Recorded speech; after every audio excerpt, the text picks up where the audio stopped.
A few weeks back, somebody had posed a question to my simple, small, fragile, weak brain. And they said, what would you rather choose, to be in the forest with a man or a bear? And I simply said a bear would make a lot more sense because they know the forest. They know how things operate. Yogi Bear taught me a lot of things about picnic baskets. The Smokey Bear was a pretty cool dude. I think I would choose a bear over a man because men don't really like to ask for directions. I'm a man. I don't really like to ask for directions. That's one of the things I really don't enjoy. So that's something that I simply would probably choose over that. And they said, oh, okay, but a bear will maul you. And I said, I don't want to live. So there's that. And they said, okay, but a man, you guys could communicate and talk. And I said, we probably could. But I think it'd be a more interesting story if I chose a bear, right? Would that not be more of an interesting tale? Would that not be cool? And they said, you're not understanding the point of the question. The point of the question is, what would you rather choose in the forest, a man or a bear? Let's say you have nothing, right? Okay, I have nothing. I'm bare naked. I'm already choosing bear immediately because I chose to be bare naked. So the bear sees me naked, so we're both naked. We're both bears now. No, understand the question. He looked at me, very upset. He said, listen. I said, I'm listening. Ears open, eyes open, wide open with you, wide open. And he said, no, stop right there. I said, I'm stopping. What do you need? He said, there's a bear. There's a bear. I looked at him and retorted, in the forest. In the forest. I looked at him and retorted, would you rather be with a man like me or a bear? And I said, your ex told me that you mentally and physically abused her for 2 years straight, and you didn't even deny the allegations. You just said she was crazy. So I think a bear wouldn't try to gaslight me and make me mentally destroyed and physically destroyed. I only have to deal with the physical issue, which would just maul me and mess me up. So I think I choose the bear. He then proceeded to say, okay, yeah, whatever. And we stopped that conversation dead in its tracks. The man versus bear question has been posed to me many times, and I have been thinking about this and pondering and fumigating on what it really means, the man versus bear question. Man, bear, pig, what would you choose in this reality of man versus bear? Man versus Wild was pretty good. Great show. If you haven't seen that, I think it was on Spike TV. There was a lot of weird shows on Spike TV. Mansers was pretty good. That was an interesting thing. Men, throughout the confines of history, have dominated in a patriarchal society. And I'm not trying to white knight or seem woke or a feminist or something of that simple nonsense. I'm just stating facts that men have pretty much ruled and been baller throughout the entire thing. Go misogyny. We're winning. We're up. We're going crazy. And most esports is male dominated. In most sports is male dominated. I can't name you a single person in the WNBA period ever. I can name 20 basketball players and 50 football players. Kind of strange how I can name men that primarily play with balls. It's kind of a weird obsession of men that play with balls. Maybe that's just me. I just really enjoy men that playing with balls. Maybe that's a little bit of the homosexual variety inside of me. No pause on that, by the way. Don't say pause in the comments. I think that people have a bigger issue with the man versus bear thing because it creates a fundamental issue of choosing a wild animal over somebody that could be potentially reasonable or sensible. But the fear of men is what creates and fumigates this. All men are created equally, not women. All men are created equally. That's right. Not women, just all men, specifically white men. That was America. That's not the world, realistically. That's just white men. In Asia, I'm pretty sure it's more Asian men are created equally, and mostly men. In Asia, if you're not a man, well, China specifically, they usually are. There's a big joke that goes around where it says, "Oh, you had a daughter? Oh, well, you might want to get rid of her because you only can have one child. You want to continue your family lineage, so you might as well just have a son, right? A son is powerful, stoic." Venturism, the power of the world lies in man. We have the ability to shape our own destinies, to be hardened, to be able to build, to be able to be a man, to be nuanced while also being stoicism, to be an alpha, sigma, beta, omega, to be these things, to be a delta even. That is what it means to be a man, right? That is what it is. You can't show emotions, you can't cry, you can't tear up. I saw a bear sitting out and looking at the beauty of nature one time. He was just sitting there and standing there looking so stoic and so beautiful. It was an amazing monument to the fortitude of nature, and I sat there and looked at this image of the bear until one day I decided I was going to walk the Appalachian Trail. I decided to myself at a very young age, I need to go walk the Appalachian Trail because I need to find myself as a person, because I was going through a midlife crisis because my life was so mid. It was horrible. I hated it.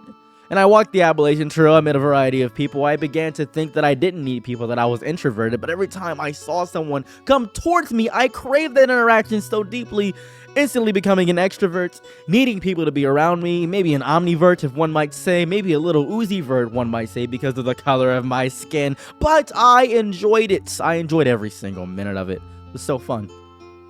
And as people came to me, high five, to and fro, people offer me alcohol. I don't drink. I don't smoke. We just talked. They told me their tales. They told me about the lore of their lives. They told me one guy was from Minnesota. I didn't know Minnesota existed. I thought it was a tale told by old wise men. He told me about his life. He told me about his wife. He told me about his son who hated him. I learned about this woman who had a son at home she had abandoned and gave to an adoption agency. She had done so much. It was so great to learn about these people and their horrible, disgusting, evil, twisted, vitriolic lives. And I saw a black bear. I saw a black bear. Not very big black bears, maybe about this tall. Not really big. Very common on the Appalachian Trail, but I was camping out and I saw a black bear. And I was alone, posed with this question, man versus bear in the middle of the forest. Who would I choose? The black bear came by. I gave the black bear a sandwich. It ate the sandwich. It looked at me, put a paw out. I didn't reciprocate the paw, and it kept going. It was very simple. I believe the bear was simply hungry and it smelt my sandwich and it approached the food. Pretty simple interaction, realistically. However, on the Appalachian Trail, I did encounter a man who I became very close with, bonded with for the matter of 2 days because we walked at the same pace.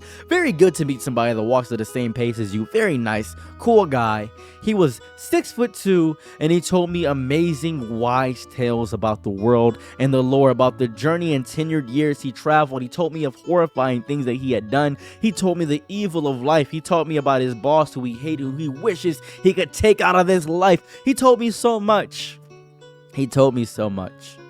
And after I learned all these amazing things and I went to bed that night, a lot of my stuff was gone. My bag was ripped and it was messy, and I hated everything of it.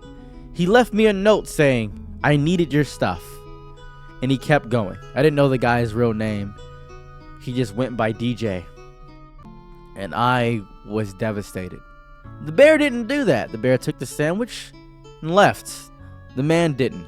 I had a bad experience with a man. But that's not all men, obviously, right? Someone's gonna comment, that's not all men. Obviously, it's not all men.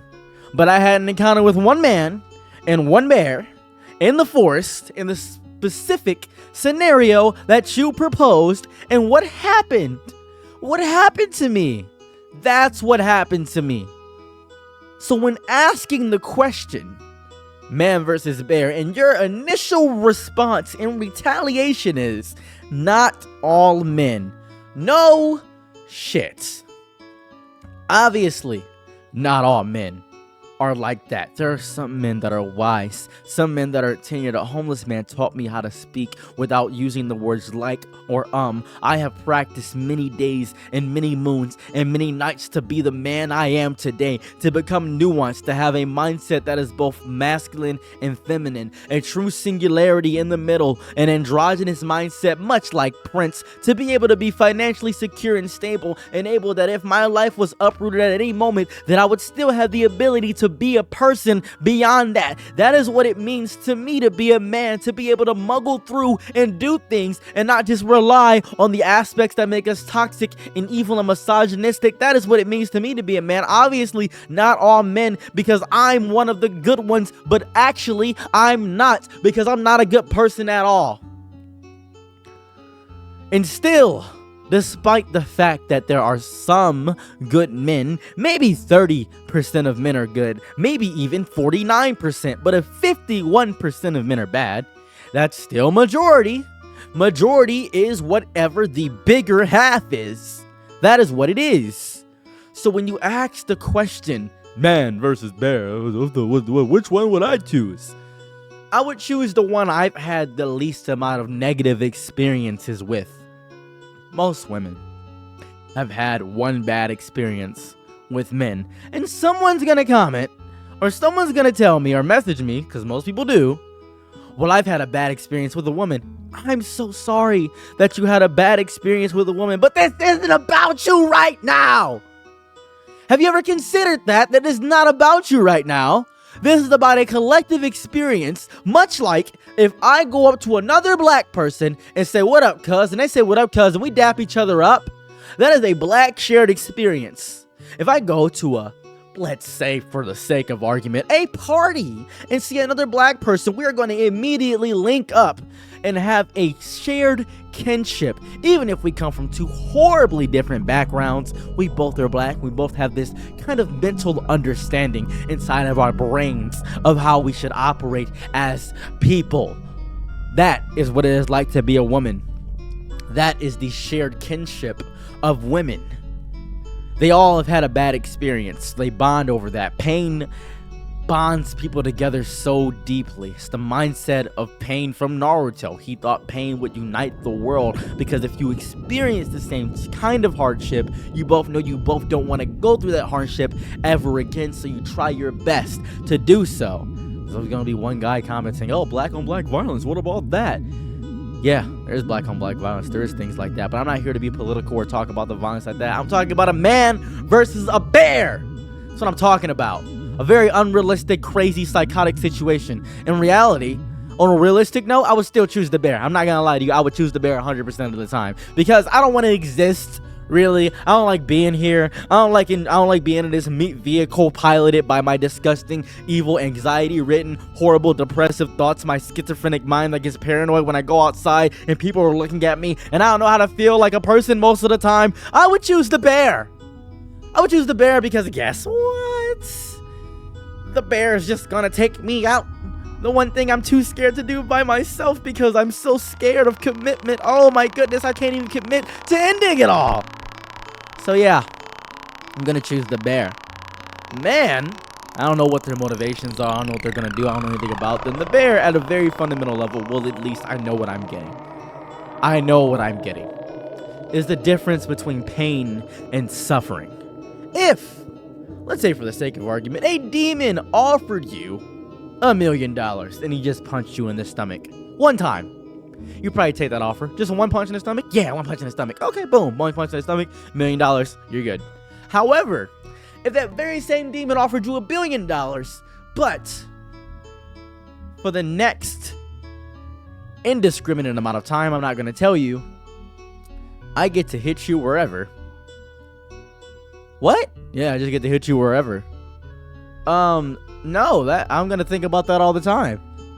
Do you want the billion? Yeah, I need the billion, actually. I would love it. You take the deal. You take the deal. Now you're looking around every corner, wondering when the next bad thing is gonna happen because the demon made a deal with you and you don't know what to do and you're scared and you don't know what to do and you're scared and you don't know what to do and you're scared. That is suffering between pain.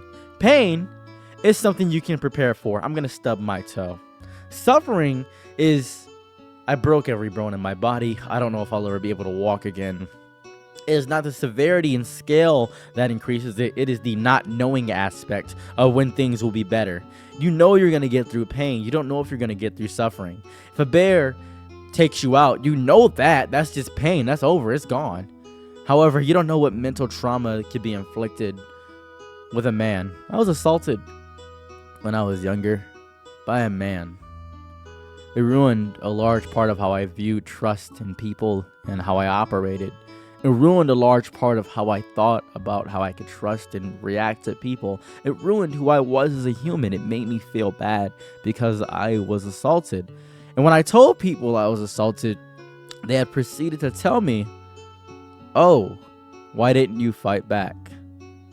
Why didn't you do this? Why didn't I do that?" Blaming me for my own weakness. It was a learning moment for sure. And it hurt. Oh, it hurt so deeply. Nobody took me seriously. Everybody trusted the person that assaulted me. And then later, I had to process it. I had to process what had happened to me. I went through so many horrifyingly messed up experiences with men that made me choose the bear. Because the bear would just end it all. He would eat me. That would be it. You don't have to make this entire argument, man versus bear, about you. It's not about you. It's about the horror and vitriolic evils that women have encountered because of men.